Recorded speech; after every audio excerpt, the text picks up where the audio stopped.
Welcome to the coaching mixer with Erin and Elana. This is where we drink something and talk coaching.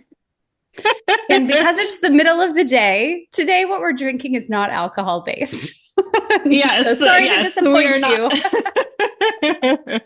We are drinking caffeinated beverages. What are you Ooh. drinking today, Erin? I am just drinking a really boring coffee, but Amazing. but it's not boring. It's actually really good. I have a coffee subscription, so I don't ever have to Mm. go to a store. I get coffee from this place in Calgary, Alberta. They ship it to my house. They send me like really interesting stuff, and then I I gave myself a gift of a very nice coffee machine a couple of years ago, so it feels like a total like luxury to make coffee. And so drinking coffee in my self-warming mug. Ooh, that is far from boring. That No, is not very boring. interesting. But yours like actually looks pretty and fancy. So what are It's you drinking? not. So I just went to, I don't,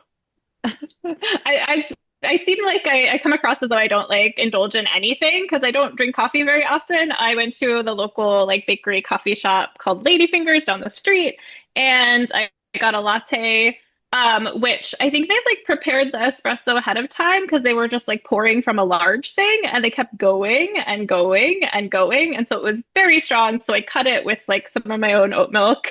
I had to. And I made it a Canadian latte. I don't know if I'm allowed to say that as an Yes, American, you but I added a are. little maple syrup. So in honor Yay. of you, It um, makes yes, everything it is better. tasty. Yes, it is. It did make it much better. So yeah, that's what I'm drinking today. So good. I texted Steve. I was like, I would also take a tea. I'm trying not to drink multiple cups of coffee every day. Hmm. I know when I say I'm trying, it's like been 3 days. That's So I you're in know. the like uncomfortable spot where it's probably not very fun. Yeah. Yeah. I go in and out, but it's probably been like I'm just thinking like how old is my oldest child? It's been almost 10 years since I didn't drink coffee like regularly. Hmm. So I don't even know who I would be if I did not How exciting. You're going to meet a new Erin. or not, or I'll just go back to my regular 2 cups a day and be totally functional and we'll never know. Yeah. Yeah. Yeah, I don't drink a lot of caffeine. Not like the only reason is because sometimes it impact like I get very anxious and like my heart goes beats too much. And then at one point I was drinking green tea every morning and then I became addicted to it to the point where like if I didn't have it at the exact same time, I would get a migraine and Oh I did not no. like that. So I weaned myself off. So now it's like an irregular thing for me, but I do drink tea and coffee occasionally if I am very tired. Well, Or if we're doing a or if, podcast yeah, or together. if you just need to get super hyped up. Yes. I had a friend who she does like she produces like TV shows, I guess. And Hmm. her advice to me once was anytime you have to do like a YouTube video or teach online, because it's just so different than like having the energy of being in person. He Hmm. was like, just drink 3 coffees and you'll be almost at the energy level that you have to be to project your energy through the screen. So I'm like, okay, I can blame her.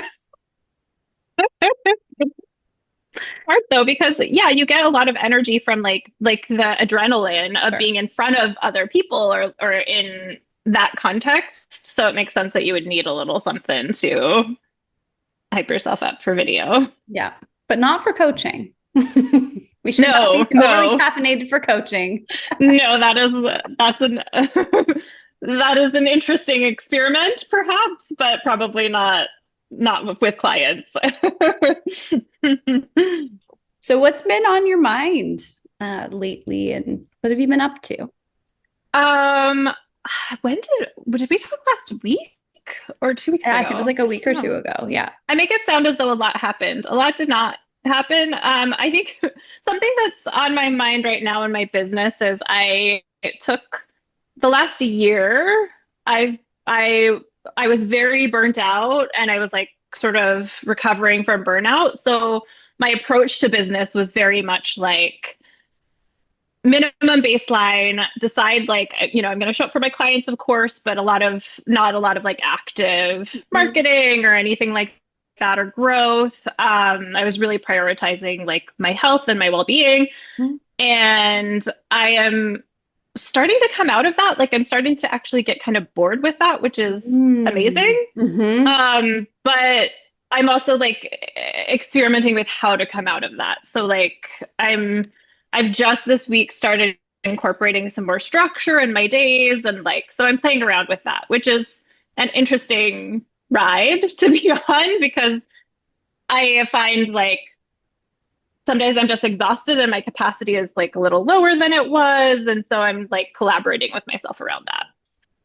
Oh my gosh, Yeah. I think this could be really, I mean, it is really interesting to talk about because I remember after my like major burnout, um, I ran two businesses a decade ago and then had like a really major burnout, got very sick, um, but I was diagnosed with rheumatoid arthritis Oh, because wow. all of my small joints were super swollen. I had like all the blood indicators, and needed to basically sleep and be totally off for 9 months. And yeah, like Hmm. I remember that point where I was coming back and I'm like, all right, I'm bored of this. I want to do things. I want to create again. I want to engage with people again. And at the same time, it was like I don't know, there's like a dance of like, can I trust myself to not just go back to the way that I used to do it that actually landed me in this period of time? And I think for a Yes. while I was like, how do I tell the difference between what I'm actually desiring, what's really good for me, what my intuition's telling me versus what my like workaholic conditioning is telling me. And it was just it was Hmm. kind of a spiritual process for a number of years to figure out what it looked like, knowing I didn't want to go back to that burnout cycle. Yes. That's such a beautiful way of putting it. Especially because I think what I'm coming to understand now, like I've grappled with that lack of trust for a while and like how do I build this trust with myself and can I trust myself with this or and what I'm playing around with now is the idea that actually like I don't love using the term normal, but like it's normal to have ups and downs of stress Hmm. in a full, regular, fulfilling life. Because Yeah. if you don't, that means you're like insulating yourself from normal human experiences. So I think initially when I started, like I've tried incorporating some more structure in my life before this moment and freaked out at the first sign of like stress and then had huge resistance come up and then gone back into this more I call it like hibernation mode. Yeah. But now I'm playing around with this idea that okay, I can actually like build more resilience for controlled stress and it doesn't have to be an all or nothing thing where then I just like hit the gas pedal and stay on the gas pedal. I can titrate a little bit so that it So feels good. different, but I think it feels good in a way. I really love that. I'm trying to think like I think where this is like maybe weird. I'm like, oh, I just finished a workout and hence the workout, hence the workout look that I'm rocking today. I feel like a big part of that for me was the physical challenge because, I had Yeah. only done very, um, mostly like pretty gentle exercise for a long time. I had a big story about how I'm like, I'm too tiny and bird like, and I can't lift weights and I can't do cardio. Like, I'm just made for yoga and bar classes, and that's all I can do.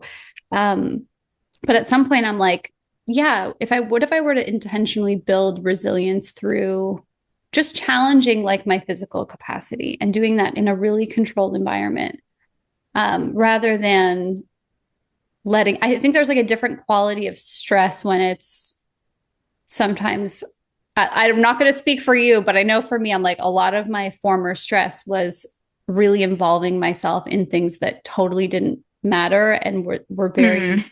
actually unaligned. And I just thought, I have to do this because I run a business, and I have to do this because this is what all the business people tell me to do. Um, Mm-hmm. and it was like a whole lot of shit. It was a whole lot of stuff Yeah. to do for one person. Mm-hmm. And I think it makes kind of, I think over time, it like kind of erodes your enchantment with your Yeah. business to have to do that. So I don't know. For me, it's been really coming to doing more physical, strength-based things that I never really related to being part of who I was. But Mm-hmm. in the last, I don't know, I'm thinking about, I think I've been like working out. I use a Peloton app, and I have like the bike and the rower. I'm very addicted. I know a lot of people don't like Peloton, but I'm like, I'm a fan. I have been to the classes in New York City, because it's so easy to just go into my basement and like get on the bike or lift some weights. But I Yeah. think I'm on like a 300 and something week streak. So I've been doing some sort of workout. Sometimes it's a meditation or a stretch too, but I've done something every week since my 7-year-old was like really little. Wow. That's amazing. It was for my mind. Yeah. No, but like just to your point, like that, figuring out how can I challenge myself in like a controlled environment Mm-hmm. and figure out what my capacity for challenges, for stress is. Because I do think, I mean, maybe we can talk about this a little bit. Like, I think a lot of people have been taught in our industry that like any sign of strain is bad. It Mm-hmm. means you're Mm-hmm. doing something wrong, or you're thinking a bad thought, or like, Mm-hmm. and I think people kind of go into two modes of either the hyper overworkers or the like, I sent one email and now I have to take a 5 hour nap. Yeah. Yeah. I think there's like a strange sort of double messaging Mm-hmm. that happens that's like completely on both sides of the spectrum. There's like this messaging that if you have this strain, you can just like change your thoughts to get out of that. Like, why would you be thinking that? You should just think something else. And then conversely, I think on the business side of things, I do think there's kind of like a pervasive, um, not unexamined by everything, but I think like industry wide, there's some messaging of like what success looks like. And I Mm-hmm. think that success is very much tied to this model of what I would consider overworking. That's subjective, of course, but I think it's like tied to this putting, money goals above all else, not really thinking like incorporating your values and what you consider to be like a fulfilling life at the forefront, but rather like what like typical, I guess, business success looks like, Yeah. which is like prioritizing profit or money or growth. I Yeah. think growth is the big one. Prioritizing growth above all else and like continuous growth as well. So it's like very confusing, I think, as a coach to hold both of those messages at the same at once. And I don't think either really serve coaches. Yeah. 100%. And I mean, I kind of understand how that like mega growth thing came into our industry, because I know for a really long time, and I'm sure you've experienced this. I'm sure any coach listening to this has experienced this. People assume that when you say that you're a life coach, that you're like broke. They're like, well, that's not a real job. That's not a real profession. Like, there Hmm. are communities where coaches are really taught to like not actually charge in an appropriate way that like to the value that they bring to people's lives, and they are not given any, even an introduction to like basic entrepreneurial skills. Hmm. So I think kind of I mean, our community, where we kind of came up through, I think there was this big drive to say, no, we can be successful, we can have profitable businesses. And there was like a big focus on kind of legitimizing it through revenue, because it's just so easy to say, well, if you make $1 million in your coaching business, then you're a real business owner. Yes. Even though making $1 million doesn't mean that that is your profit. And that doesn't Right. mean, especially if you've made $1 million and you have a team of 10 people, that is Mm-hmm. actually a really dicey game. Mm-hmm. Can't sustain that. And, you know, we've seen so many ups and downs on this roller coaster of the last 5 years, 6 years. Mm-hmm. um, so I like kind of get the pendulum swing in that direction. But I also think there's a lot of people that were told that if they just had like a really positive attitude and thought good thoughts, whatever that means, that everything would just like that if you build it, they will come sort of field of dreams situation. And it's like, Mm-hmm. no, you actually, it is not that simple. And there's just a lot of rejection and there's a learning curve. And it takes a vast amount of energy that Mm-hmm. people who've never been entrepreneurs before do not come to this world prepared for. And like, I don't think anyone is ever prepared when they start a business, Yeah. how hard it's going to be. Mm-hmm. Yeah. Yeah, even the most successful businesses, especially the most successful businesses, there are periods, there's a long period of putting in a lot of work and not really seeing any results. And that's just something like that's a hurdle that I think every entrepreneur kind of has to go through. Yeah. I guess the thing I like kind of compare it to, because it sounds like, oh, this is such a bummer. But honestly, it's kind of like, I think it speaks to making sure, I mean, I'm going to like pull from my own kind of playbook here, but I think it speaks to like why having a really strong vision is so important. Because if it is just about the money goal, that is not strong enough to hold you through Mm. the storm on the way to the money goal. Yeah, they're easier, maybe not easier, but like more predictable, easier, I guess, ways to make money. Yeah. Oh my gosh. Yeah. So many easier ways. So many Yeah. Yeah. than doing this. Like you have to have something you really care about. And I mean, I'm imagining that probably is what pulled you back into being at some point like, okay, I've rested. I'm going to take care of this in a different way going forward, but there's something I want to do here. Yeah, 100%. And I think also, I think the vision is so important. Knowing your values, I think, is really important. And like, I think of it as like having a North Star, like Mm. to point so that you can orient yourself in that direction no matter what. And I think it's important to have a North Star that like it takes into account your humanity. Like for me, I think at some point maybe I'll make a money goal. That's never been very motivating to me. I'm not independently wealthy. Like, don't get me wrong, I need money to live, but in and of itself, that's not very meaningful to me. For me with my business, it's always been about sustainability. So like I have, what draws me to coaching specifically, but from a business perspective, for me, I make decisions around sustainability. So um, sometimes that looks like a period of growth and investing in my own growth. And sometimes that looks like contracting, like in the last year, Mm. where I'm like, I can't, if I ignore what's going on with me, and the last year we can talk about, I'm sure we could have many conversations about this, but I think perimenopause started hitting me about a year ago and I Oh like my didn't know what gosh. was happening. And it Yeah. really impacted my health and my mental health, physical health, emotional health. And that was a very confusing, and it changed my relationship to coaching actually pretty significantly. But there was a part of me that knew if I ignore what's going on with me and try to keep going as I have been, I won't have a business in 5 years because this is just not sustainable Right. for me. So it made sense for me and my business, I think, to take a step back and to kind of run on um, minimum baseline mode, which was for me like showing up for my clients as best I could.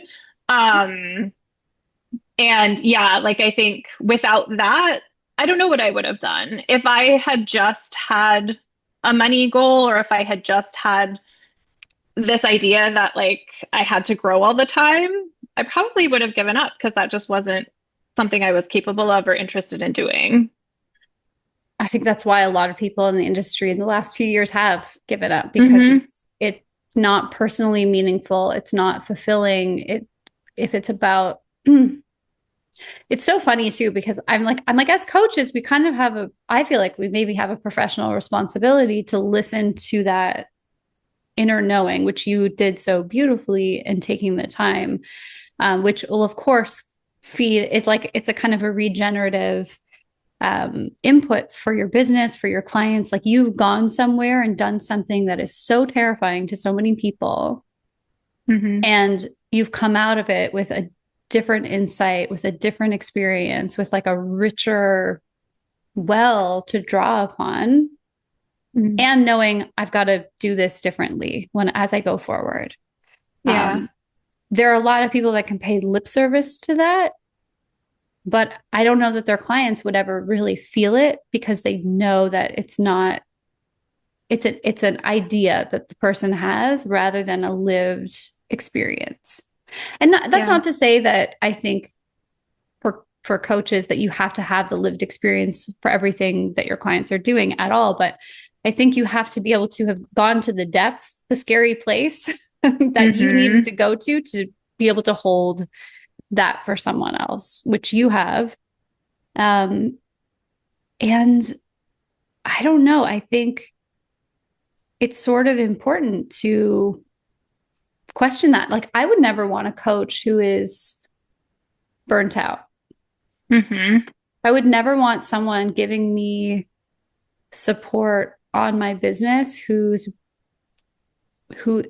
business is a mess because they're Yeah. so burnt out and they're working 6 days a week.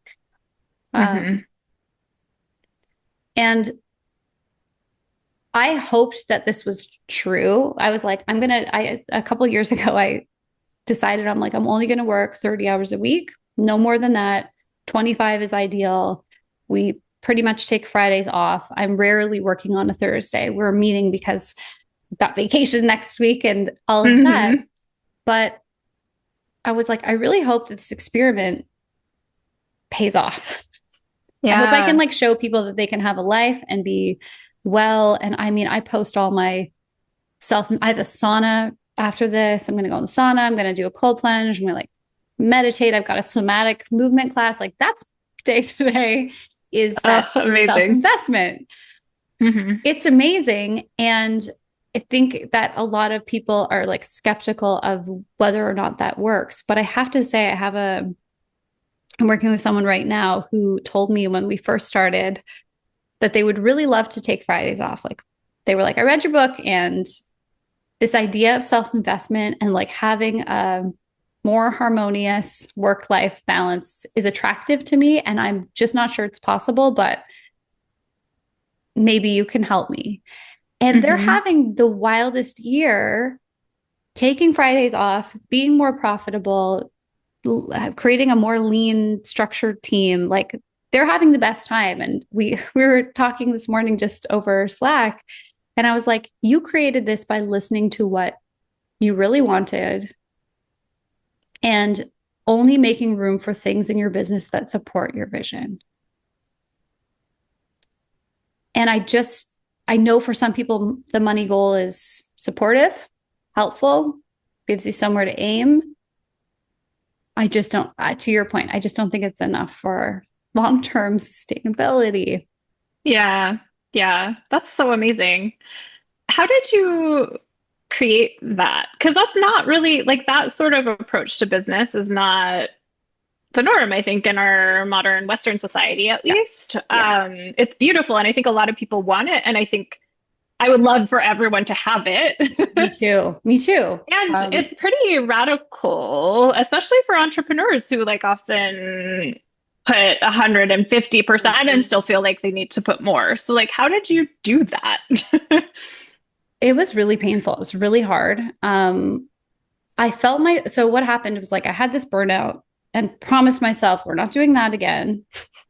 Like it takes a Hmm. special kind of person to be a yoga teacher and an acupuncturist, which is like so health promoting for other people, and Yeah. friggin' totally burn out and get so Yeah. sick. Like I just felt like a total, I was like, I have no integrity. Like I just felt so I had a lot of shame about the whole Mm-hmm. experience, which I've resolved. But I feel like that was such a gift because I realized at some point, I think it was a couple summers ago, that my my kids were home. They were running around. We had a nanny like looking after them in the daytime. And um, I was sitting here in this office looking at them running around and playing in the backyard. And like, they're going to be this little for 10 seconds. Mm. There is no reason I need to be sitting here grinding out like social media posts or like whatever I was doing. And I'm like, this is silly. I'm like, I'm working 5 days a week again. And I don't need to. My clients are Hmm. not taking up like I'm not stacking my days with 7 clients a day. Hmm. They don't care if I post today or tomorrow. They don't care if there's a podcast every single week. Like I just looked at how many extraneous things that were happening and I had to take a good long look and say, can I connect everything in my calendar to my ultimate vision? You mentioned values. Same thing with that. Like we have a value Hmm. in our business of simply no drama. And I was like, Mm. look at all the very complicated, very dramatic things I'm doing that I really don't need to be doing. So I cut out some things that I actually really did enjoy that were fun and creative for me, but were not tied to the ultimate vision. And where the trade-off was like, I can do this for an hour or I can hang out with my like little kids. Yeah. It was really tough. Um, it took probably about a month to really dial in, and it was so uncomfortable. I actually had to lock my computer in my office every Friday. Amazing. I've had clients do this too. I'm like, you have to put your computer away. And when you leave the house, you can't take it with you. And you have to delete your Slack channel or your Teams channel from your phone. You have to tell your Hmm. team that you are not available. And then you have to put an autoresponder on for your Hmm. clients. It did Hmm. like it, I would never like do it if I felt like it was detrimental to my clients, but Hmm. I actually, I marketed it to them as when I do this for me, I'm more available for you. And Yes, they a loved hundred it. percent. And most of them take Fridays off now. Yeah. That's so amazing, especially in like the line of work that you're in, helping people with their businesses, like Mhm. to model for them what it looks like to have this discipline with yourself that's aligned with your values is so incredible. And hard. Yeah. Like I realize when I say it, people are like, "Oh yeah, it sounds so nice." I'm like, it's hard because it also reveals the parts of you that will opt for doing a little work or doing a little here or there, or Hmm. even the creativity that which we talked about last time. When you're like, "Ooh, the muse has struck. I have such a good idea." It's Hmm. so tempting to just open the phone and be like, "Let me just spend 20 minutes writing this thought." Like, no, you can actually just do a voice note, send it to yourself send it to the Slack channel for Monday, put it in Notion, like put it wherever you're going to put it, and then continue with being a human. I think it's like you have to learn how to be a human again. Hmm. Yeah. I'm so glad that you're talking about how hard it was, Hard. because I think these sorts of things, like going against your socialization or going against maybe like in the moment what feels good, it takes work. It doesn't happen without like supporting yourself and actually like sitting with urges. And I think that's why it's so important to like identify what your values are and what your North Star is and like what direction that you're moving in. Otherwise, you're probably not going to do it. Yeah. Yeah, because it's so tempting to do a thing that gives you a little dose of accomplishment. It's like, ooh, I Hmm. posted today, or ooh, I sent out an email, or like, okay, was it, did the stars align in such a way that it had to be today? Probably Hmm. not. Hmm. Yeah. Like maybe once in a while there's a really good astrological reason to do it, but yeah, it took a lot of reconfiguring and navigating the voice between like, is this my intuition telling me to do this? Is this my like creative, expansive, visionary self telling me to do this? Or is this my need to feel like I accomplished something to feel worthy? Mm. Yeah. I'm Yeah. Or surprised at how fear often it of was like, the need to feel worthy and accomplished. yeah. Yep. Yeah. I can relate to that. I think it hasn't shown up as much in my own business, in part because I ventured out on my own as a reaction to overworking when I was working for someone else.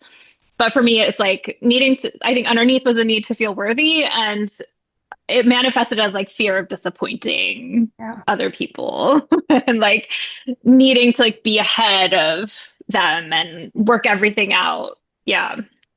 So how are you recognizing and like making room for that in this new chapter for you? Mm.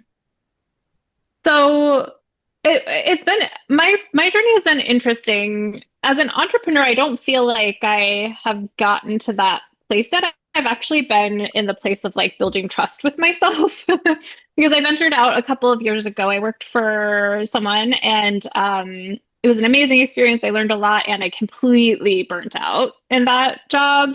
I just like gave way too much. And so when I started working for myself, I think of it almost like intuitive eating. Like people who have a disordered relationship to food, they go through a period, like if they've restricted food, they go through a period where just like everything is allowed. And Mm. so in my business, I sort of Oh, gave myself permission to do that, cool. where I was like, okay, I'm only going to do what feels delightful, or I'm only going to do like what I am 100% on board for. And that felt really liberating at first. It felt really amazing.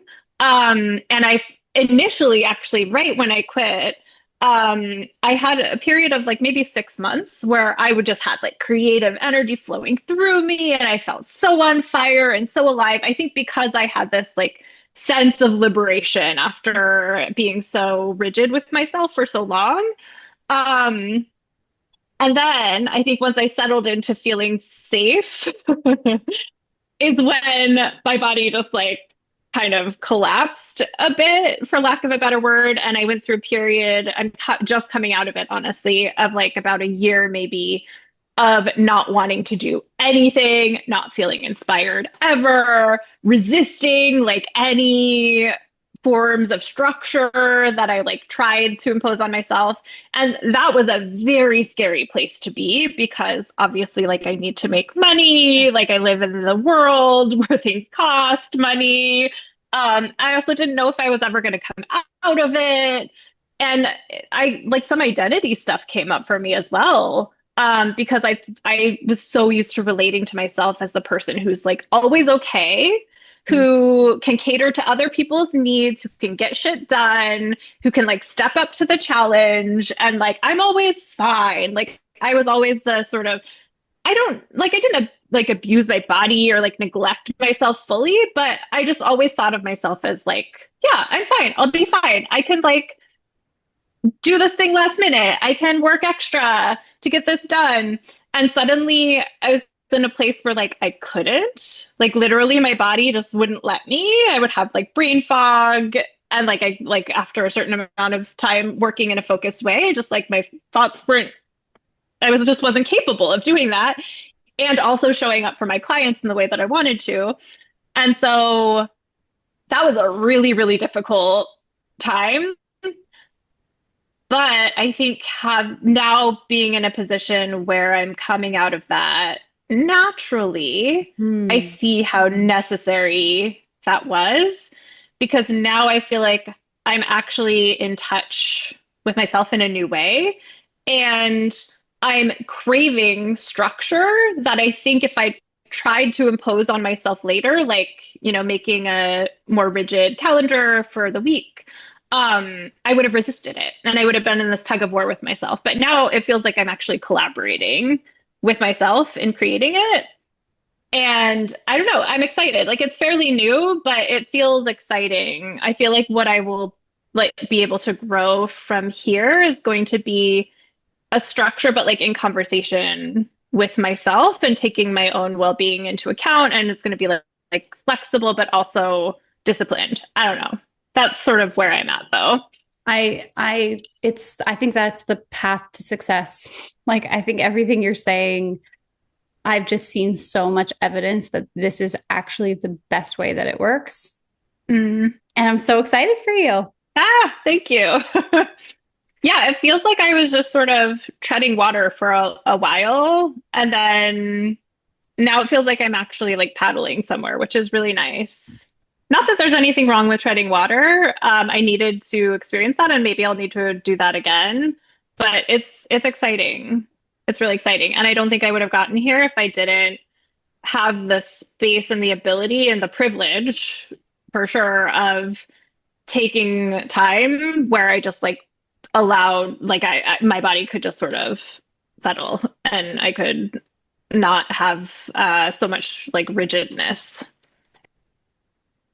I think it speaks to how powerful you are as a coach and a creative because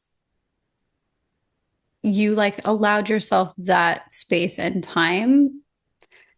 And on the other side of it, I'm just like, oh, this is going to be so many. This is just like the raw materials for so much goodness. This is like the clay you're about to shape into Mm. something that will become a gift for your people and the people around you. So I love it. I'm excited for you. Thank you. Thank you for saying that. And also, I want to add that it absolutely did not feel in any way like that when I was Yes. going through it, which, like, I know that you know, but for anyone listening, if Yeah. you think that, like, I'm just going to call it falling apart because that's what it felt like. If you think that falling apart or decomposing or like being in hibernation is going to feel like you're generating something, anything, it probably won't. Like at the time I was like my life is falling apart. Yeah. This path that I thought I was on, I can't move forward on. I don't know what I'm doing.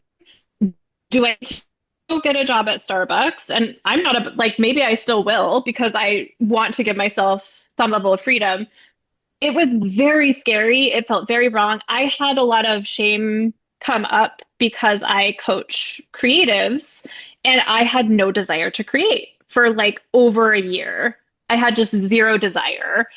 And I felt like a fraud. Like it was really intense. I was like, integrity in business is very important to me. So it's like, how can I coach with integrity? How can I like create content with integrity if I'm like forcing myself to do this? So it was very confusing, very scary. Mm. And now I can absolutely see how not only was it necessary, but I do think it's going to be the source of a lot for my clients.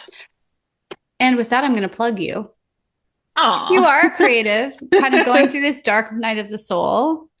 Um, we said this on the first episode, but like this is not a structured marketing exercise for either one of us. no. But, my hope is that as you're like get to know us a little more personally, that you'll hear something that resonates with you. And if someone just heard like that is what I'm going through, and I really wish I had a guide through that, how should they get in touch with you? Oh, you should book a call with me, or you can reach out on Instagram. Mhm. It's at Elena McKernan. My name will be in the show notes, so I Yes. won't spell it for you. I will put Um, all these things in the links and all the things in the show notes, but Thanks, Erin. But yeah, just so yeah. you can message me on Instagram. You can book. I would recommend booking a consult call, even if you are just curious. I don't do like pressure. Mhm. I don't make you make a decision on the call. My goal with every consult or every call I have with people is so that you get something like tangible out of it by the end, no matter what you decide. So yeah, I would recommend booking a conversation with me at the very like I love supporting people, helping people connect to their humanity through this and like holds their humanity and big goals at the same time. That's like my passion in life is to support people through that. So please do reach out. My you can book a consult at coachingwithelana, ELANA.com. Amazing. Thank you. And may I plug you, Erin? Sure. I don't know what Because you're going to plug I me on. feel, I mean, I feel like this My entire workout conversation, programs.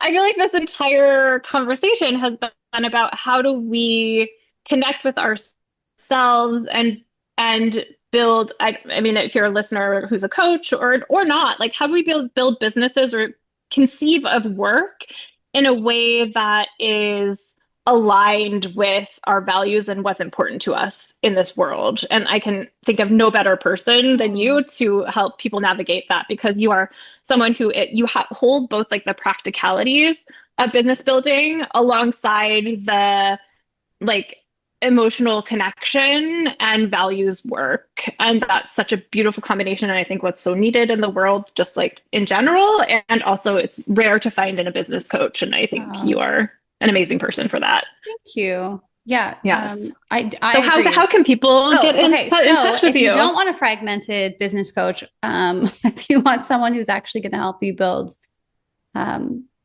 the life and the business, it's so hard.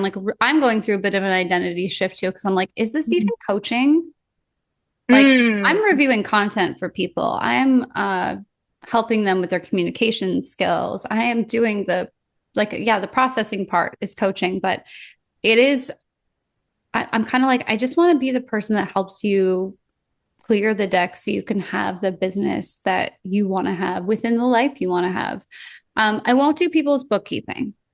I won't write your marketing material, but hmm I'll help you do it. And I mean, even last week, Steve, who's my business partner, we're helping a client build an app. And, we're not sitting down and doing the coding, but we're like showing them how to connect the pieces and bring out the idea. So if you need like the coaching piece, but also maybe a little content whispering and a little bit of mm strategic thinking partnership, that is really what I'm up to within the context of you're also a human with a life that needs tending and all of it's Yes. welcome. Um, Everything you can find it. Actually, if you go to the show notes at besuperbound.com/coaching mixer, that if you click around a little bit, you'll be able to connect more with us. This podcast is also on YouTube if you want to watch us. Um, all the links for both of us, all the links to the show notes are there. Um, our cocktail recipes will be there. I switched to tea by the end. I was like, I'm Oh. sticking to my one coffee. I'm going to see how this goes, but I'm hmm doing black tea now. Did you have those two drinks No, just like at the ready this whole no. time? I texted Steve and he silently came out and put a tea. He's the What? best. Yeah, he's so sweet. I was I like, kind of wish he enter had just quietly. I like know. entered Hey, and been like, we'll have him on hey. someday. I'll get him Mhm. to make a mocktail for himself, a cocktail for me. Okay, what I'm actually gonna need is for you to set up like a camera to catch him so we can Creeping see in him with like the crouching because that is amazing. yeah, he's my support system, which oh, also, I mean, just talking about the 4-day work week, that is also really important, is not like figuring it all out on your own. Mhm.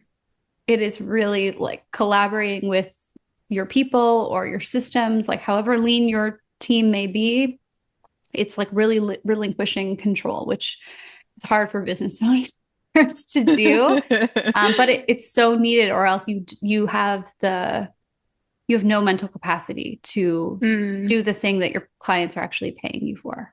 So hmm Yes. I So give him a good. big high five and some credit for that too. Yeah, and you for like supporting, like for doing the work to be available for that, because as you say, it's not easy Not easy. necessarily to Not easy. collaborate. Yeah. Yes. Awesome. Thank you so much. This was awesome. Yeah, thank you. Thanks for listening.